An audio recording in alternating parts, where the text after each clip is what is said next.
This channel does not promote any violent, harmful, or illegal activities. All content provided by this channel is meant for an educational purpose only. তিলোত্তমা ধর্ষণ খুনে CBI স্ক্যানারে সন্দীপ ঘোষ গতকালের পর আজ আবারও CBI এর মুখোমুখি আরজি করের প্রাক্তন অধ্যক্ষ। আপনারা জানেন গতকাল টানা 14 ঘন্টা তাকে জিজ্ঞাসাবাদ করা হয়।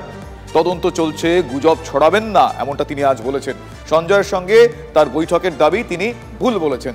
আজ সিবিআই জিজ্ঞাসাবাদের মুখোমুখি হওয়ার আগে সন্দীপ ঘোষ কি বললেন আপনাদের শোনাবো। ফলস ইনফরমেশন দেবেন না আমাকে। আমাকে সিবিআই অ্যারেস্ট করেনি, প্রথম কথা। আমাকে জিজ্ঞাসাবাদ করেছে, দ্বিতীয় কথা। আর এটা পুরো আন্ডার ইনভেস্টিগেশন আছে, সেজন্য আমি কিছু বলতে পারবো না। বাট আপনাদের কাছে একটা সবিনয় অনুরোধ, প্লিজ রিউমার স্প্রেড করবেন না। আমার আপনাকে জিজ্ঞাসাবাদের মূল বিষয়টা কি? আর আরেকটা যেটা আমি দেখলাম কিছু মিডিয়াতে, যে সঞ্জয়কে সঙ্গে নিয়ে বসে, এগুলো কিন্তু পুরো ভুল। এরকম কোনো এরকম কিছু হয়নি। আমাকে ওনারা জিজ্ঞাসাবাদ করেছেন এবং খুবই ভালো ব্যবহার করেছেন।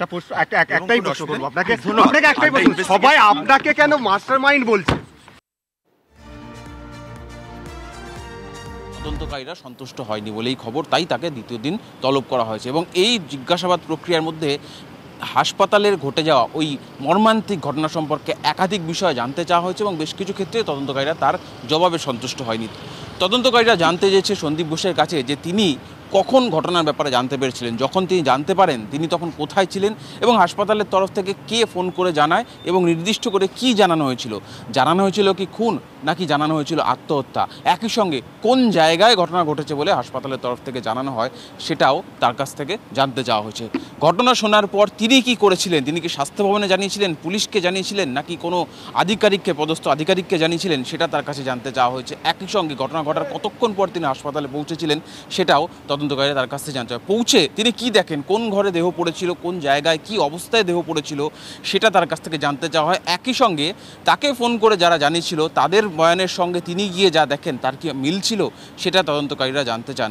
একই সঙ্গে তাকে একাধিক বয়ানেরও মুখোমুখি পড়তে হয়েছে সিবিআই জিজ্ঞাসাবাদের সময়, অর্থাৎ ইতিমধ্যেই যাদের বয়ান সিবিআই সংগ্রহ করেছে তাদের বয়ান সামনে রেখে জিজ্ঞাসাবাদ করা হয়েছে এবং জানতে চাওয়া হয়েছে যে তিনি ঘটনা দেখে কি মনে করেছিলেন, এটা কি খুনের ঘটনা নাকি আত্মহত্যা সেটা তিনি মনে করেছেন। একই সঙ্গে জানতে চাওয়া হয়েছে যে তিনি পরিবারকে কি ফোন করে তিনি জানিয়েছিলেন, নাকি হাসপাতালের তরফ থেকে কেউ ফোন করে জানিয়েছিল, ফোন করে কি জানানো হয়েছিল।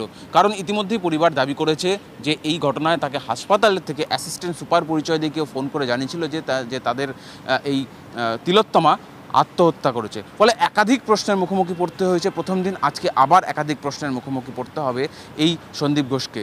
ইতিমধ্যে ক্যামেরায় সমরের সঙ্গে সুজয়, TV9 বাংলা, কলকাতা।